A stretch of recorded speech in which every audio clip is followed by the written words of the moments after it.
Science. Gaming for Science. Children visiting London's Science Museum were asked to contribute to a brain research project. Specialists caring for premature babies are developing a computer game that can measure the impact of premature birth on brain function. During the brain games at the museum, the performance of hundreds of volunteer children aged between 6 and 7 has been tracked. One is executive attention, so the ability to hold information and to inhibit automatic responses. That's the idea. And then we have working memory, holding information in mind and manipulating the information online. And it's really important as it predicts academic achievement and other skills in life. And then we have selective attention, so the ability to focus their attention and to don't pay attention to distractors, and you could see that in the games. And we've got sustained attention, the ability to keep the attention for a long time. Some of the young children will now be asked back to the MRI imaging laboratory. The research team plan to scan 68-year-old children, 30 born prematurely and 30 born at term, to see if there are any differences in how the brain network develops over time. The amount of change that goes on at around the time that premature babies are born is massive. The brain becomes hugely bigger and much more complicated.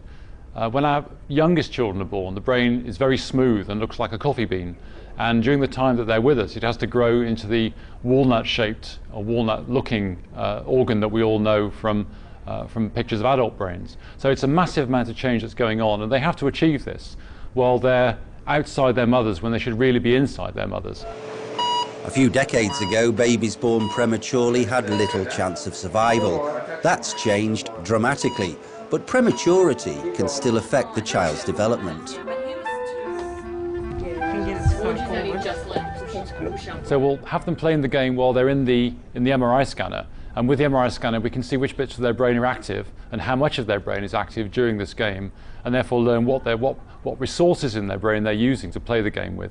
And by that we can try and compare them to children who've not been premature and see what the differences are. For these children at the Science Museum, the games are simply fun, but the results are serious and could one day help children born prematurely. French researchers are also trying to explore children and their minds. A recent study has put the focus on what happens inside the brain of young pupils while learning to read. For 2 years, 10 kids have been monitored every 2 months while reading under the MRI scan.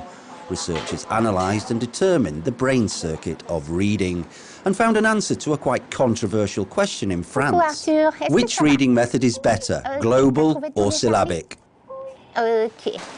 Well, the IRM scans clearly showed syllabic reading is the most efficient. People who learn with a phonic alphabetic method train the circuit of the left hemisphere, which is the most efficient universal reading circuit. People who pay a global attention on the form of the word do not use this circuit.